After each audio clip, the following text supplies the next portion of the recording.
নমস্কার, আপনারা দেখছেন এখন দাসপুর বার্তা। ক্যান্সার সহ সকল রোগ নিরাময়ে গ্রামীণ সুস্বাস্থ্য বলয় গড়তে উদ্যোগী ডক্টর শ্যামসুন্দর মণ্ডল দাসপুর 2 ব্লক এলাকার ভূমিপুত্র। ইতিমধ্যে তিনি পশ্চিম মেদিনীপুর জেলার দাসপুর এলাকার 2018 থেকে 2020 পর্যন্ত জনসংখ্যা নিরিখে prevalence of cancers and estimated cases of cancers in different districts of West Bengal for the year 2020 সম্পর্কিত গবেষণা গ্রন্থে ক্যান্সার আক্রান্ত মেল ফিমেল রোগী, আনম্যারিড, ম্যারিড, উইডো পরিসংখ্যানে মুখমণ্ডল, ফুসফুস, বক্ষ, জরায়ু, ovarian, gall bladder, blood cancer ইত্যাদি সমস্যা ও নিরাময় সংক্রান্ত তথ্য লেখচিত্র সহকারে প্রকাশ করেছেন। এরূপ সমীক্ষা থেকে তিনি ক্যান্সার সহ সকল রোগ নিরাময়ে গ্রামীণ সুস্বাস্থ্য বলয় গড়তে উদ্যোগী হয়েছেন। এজন্য তিনি progressive rural medical practitioners welfare অ্যাসোসিয়েশনের দাসপুর 2 ব্লকের সোনাখালী ইউনিটের গ্রামীণ চিকিৎসকদের পাশে পেয়েছেন। তাদের সাথে ডিসেম্বর মাসের প্রারম্ভিক আলোচনায় বলেছেন, এজন্য স্বাস্থ্য কার্ড গড়ে প্রতি মানুষের প্রতি মাসে হেলথ চেক আপে ব্লাড প্রেসার, ওজন, বডি টেম্পারেচার, হার্টবিট, প্রস্রাব, পায়খানা, রক্ত, সুগার ইত্যাদি পরীক্ষার মাধ্যমে আগেভাগেই রোগ নির্ণয় করে নিরাময় সম্ভব। বিশ্বের বিশেষজ্ঞ চিকিৎসকদের টেলিযোগে পরামর্শ ও টেলিমেডিসিন প্রয়োগে এজন্য ভিন রাজ্য বা ভিন দেশে গিয়ে বহু ব্যয় করতে হবে না, বরং পড়শি গ্রামান্তর কিংবা জেলান্তরের মধ্যে যোগাযোগ, শিক্ষা, স্বাস্থ্য, সংস্কৃতি আরো বিকশিত করা সম্ভব। এভাবে গ্রামীণ সুস্বাস্থ্য বলয় কর্মীবৃন্দ স্বরোজগারে স্বনির্ভর হতে পারবেন, এ বিষয়ে তিনি দৃঢ় প্রত্যয় ব্যক্ত করেছেন। এরই কয়েক ঝলক এখন দাসপুর বার্তায়। রিপোর্টে Shyamsundar Dolui. Like and follow with subscribe এখন দাসপুর বার্তা। এই দাসপুর বার্তায় যুক্ত হোক, আলোর পথে এগিয়ে চলুন। কি কারণ হচ্ছে কি না হচ্ছে লোকে শুনতে শুনতে অভ্যস্ত হয়ে গেছে, এক কান দিয়ে শুনে এক কান দিয়ে বের করে দেয়। সুতরাং এখন যেটা হচ্ছে সচেতনতার বদলে যেটা আমরা চাইবো অ্যাকশন, সোজাসুজি ময়দানে নামবো, যে আমরা দ্রুত নির্ণয় কিভাবে করব। কথা বলেছি যে আপনাদের স্বাস্থ্য কার্ড, স্বাস্থ্য সাথী কার্ড নাকি, সেটাও স্বাস্থ্য সাথী এক ধরনের কার্ড দেওয়া হবে। একটা কার্ড আমাদের কাছে চলে আসবে, একটা কার্ড বাড়ির প্রত্যেক পরিবারের জন্য একটা করে কার্ড দেওয়া হবে। কি করা হবে, মাসে একবার আমরা তার ব্লাড প্রেসার দেখব, একবার তার ওজন কত সেটা লক্ষ্য রাখবো। কারণ ক্যান্সারের বেশ কিছু ক্যান্সার দ্রুত ওজন কমতে থাকে, শুধু ক্যান্সার না, অনেক কিছু রোগেই হতে পারে, টিউবারকুলোসিসে হতে পারে। এবারে আসছি আমরা হাইট, উচ্চতা এবং তার ওজন। খুব সাধারণ, কাছে মেশিনগুলো আছে। আর sp2 স্যাচুরেশন, যেটা করোনার দৌলতে দেখে নিচ্ছেন, আঙুলে দিলেই বোঝা যায়, তাতে লাংস এবং হার্টবিটটা আমরা বুঝতে পারবো।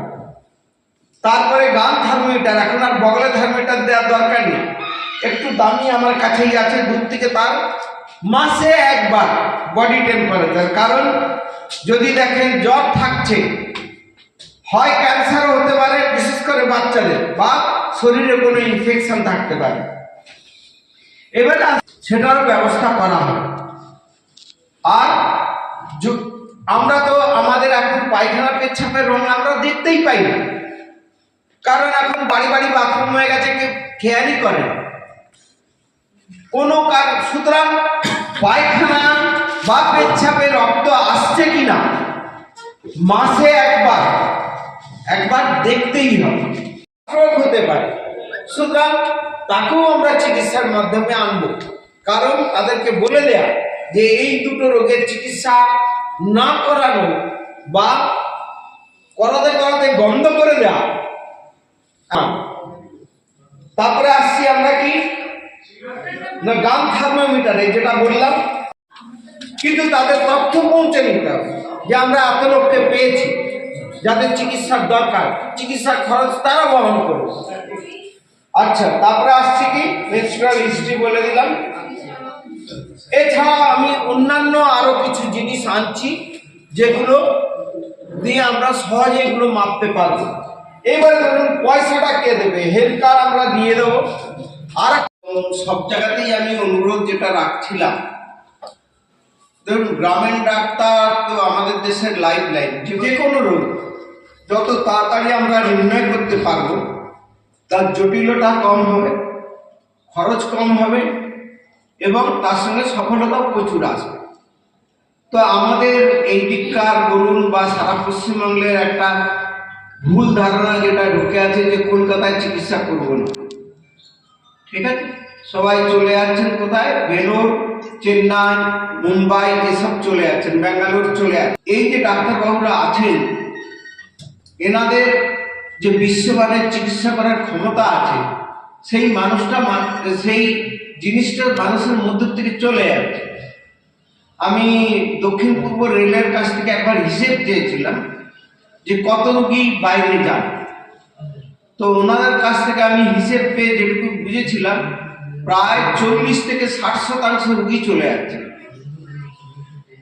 এবার আমি ধরে নিই 1 লাখের যদি হিসেব নিই, ধরুন 50,000 লোক চলে গেল, তার মানে গড়ে যদি 5 লাখ টাকা খরচ হয়, তাদের কাছ থেকে আমি হিসেব পেয়েছিলাম 4 লাখ সামথিং, মানে খাওয়া খরচ বাদ দিই, থাকা খাওয়া খরচ বাদ দিই 5 লাখই ধরুন, তাহলে কত কোটি টাকা বেরিয়ে যাচ্ছে খালি চিন্তা করুন।